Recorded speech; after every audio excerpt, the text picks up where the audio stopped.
Hey guys, it's after hours at TYT and we are at the bar once again. We're teaming up with Live Oak Bank to bring you these bar segments, and they are a medium-sized bank. We're a medium-sized company. They are a niche lender. We're a niche newsmaker.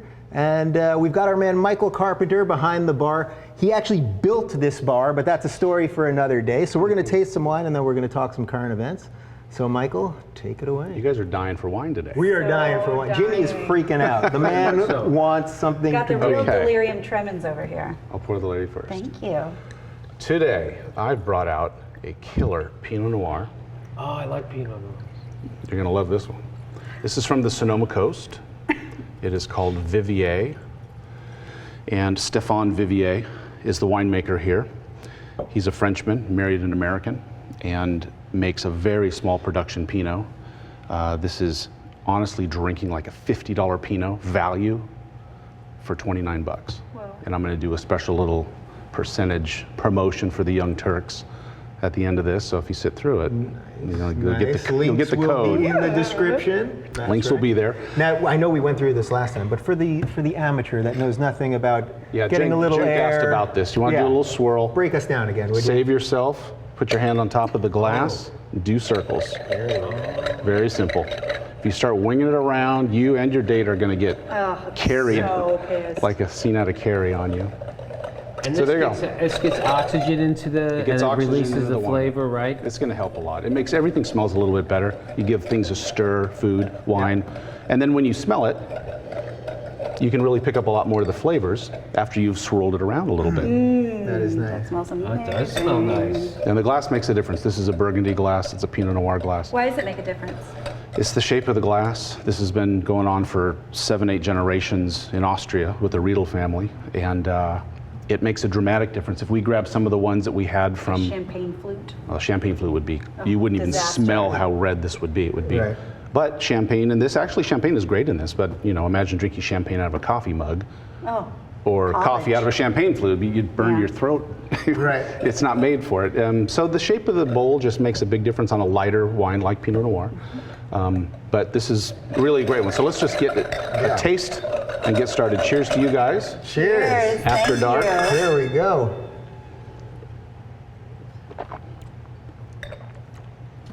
Oh, wow. That is nice.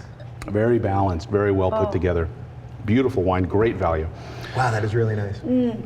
So the coastal areas of Sonoma are really where the great Pinots are made in California. The cooling influence, fantastic. Most of these vineyards, it's a vineyard blend here, comes from the Petaluma Gap. It's a little gap in the mountain range where the cool air comes in. But a great guy, he makes wine for High de Villaine, which is partly owned by Aubert de Villaine, who manages Domaine Romani Conti, which is one of the world's most expensive and sought after Burgundies. May I ask a Thousands of question? dollars. With the heat kind of coming on and summer coming up, a lot of people I know like to throw a couple of ice cubes in the red wine. I always thought that was super weird. I know, but they're like, it's cool and you don't know. So what is that? You're watering down something that is Thank you. very good. All right, just checking. I win. If they don't notice the difference and it makes them happier, God I'm bless. all about making everybody happy if that's the way you like it. However, there's better ways to do it. You could cool down your bottle, first of all. You have it in an 81-degree house and you guys come in from outside, you want to have dinner, your bottle's hot. How else are you going to cool it down? There's a few tricks, but the ice cube is the fastest way, but I would never do it. Yeah. Take something really simple like, let's just say you make hot chocolate, perfect hot chocolate, you love it.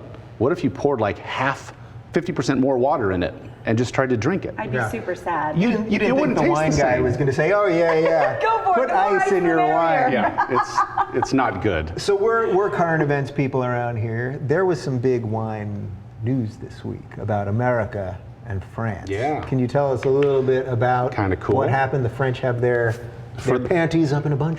Yeah, there's no reason to. That for the first time in history, America has consumed more wine than the French.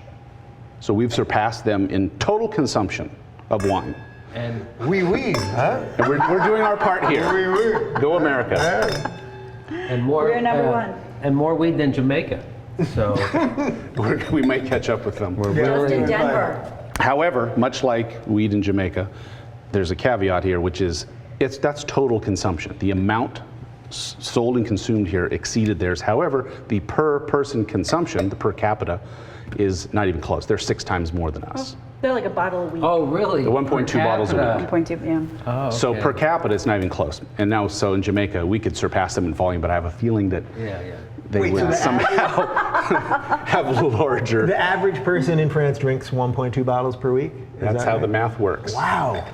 Consumption divided by population. So Yeah. What would be the difference between a French Pinot and a California Pinot? same grape, probably slightly different clones, but that's getting a little geeky about it. It's really the soils where they grow them and the techniques. And it's pretty noticeable. I mean, for 99%, comparing them, they're really noticeable.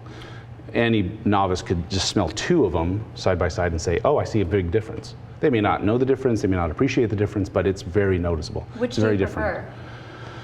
prefer overall?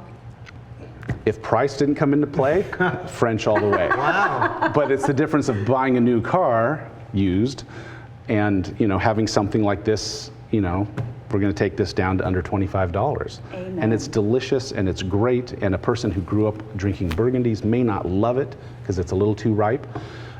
Yet when they have ripe vintages over there, they're so happy to have it, and a lot of heat get the fruit ripe, but it's just very different. So it's really the soil and the winemaking And now, techniques. what would you say? Could you describe the difference between them, a French Pinot and a Californian, like taste-wise? What would be the difference? The words I would use, and many people probably would be, you'll get words like earthy. You might even say a little dirty, For the French. meaning dirt, like fresh dirt. Yeah. Barnyard comes into play, and again, kind of in a positive barnyard. If Yeah. you're on someone's farm and you're in there and it kind of smells like a barnyard, but it's not filthy. It just Right. it is what it is. Go to a racetrack. It's not Right. exactly the Dirty, nicest one. barnyard, filthy. This is getting weird. This is getting weird. Well, it's all about the earth. When you talk about Burgundy, these people are down on the dirt and the flavor. Some of these winemakers can taste the pebbles and say, this pebble came from my vineyard over there, and this pebble came from that vineyard over there. I mean, they've been doing this for so long. It's very fascinating. So French would be all those descriptors. What would be the California descriptors? You would throw a little more on the French, I'm sure to be positive as well. There's other terms you would use that include all the different fruit components to it. In California, you're going to get more fruit-based comments. Here it's more, I get rose petals on the nose, strawberries. Sometimes you get cherries or black cherries, which are a little different. Certain wines you might get cola. I don't mean like Coca-Cola, but cola. You know how those cola candies used to have as kids? An interesting cola flavor. It's not like soda, it's cola. It's interesting. It's more fruit-based. There's just more ripeness in California, so all our wines here generally have a little more ripeness to them, and all the flavors go along with it. What do you say to people that say that wine is like it's like a snooty drink? That some people want us to be sitting here pounding back Bud Lights till we pass out. What would you say? Can you be? Can everybody Can drink an average wine? Can an average Joe drink Absolutely. wine and be okay? Absolutely, and I'll be as diplomatic as I can. You should drink what you like, and if you don't like wine, don't drink it. However, you might have a friend who likes wine enough that's going to serve you, for example, a balanced wine like this one, and you might say, I didn't think I liked wine. I like this wine though. And it's because he gave you a wine that's actually quite good.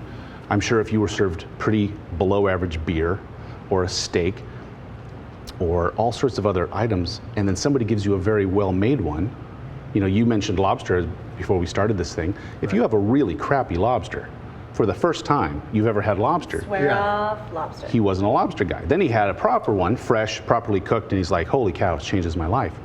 Wine can be the same way. Now, it is more expensive than drinking beer, probably. You have to drink a lot more compared to a shot of spirits. But if you're drinking for inebriation, it's a little different. But getting back to the wine thing, it's not snooty unless you act snooty. So when I consult for a lot of clients, and if they really want my advice for parties and events or for the collections, I always go, let me tell you something. I'm a wine snob. I admit this. I don't act like one.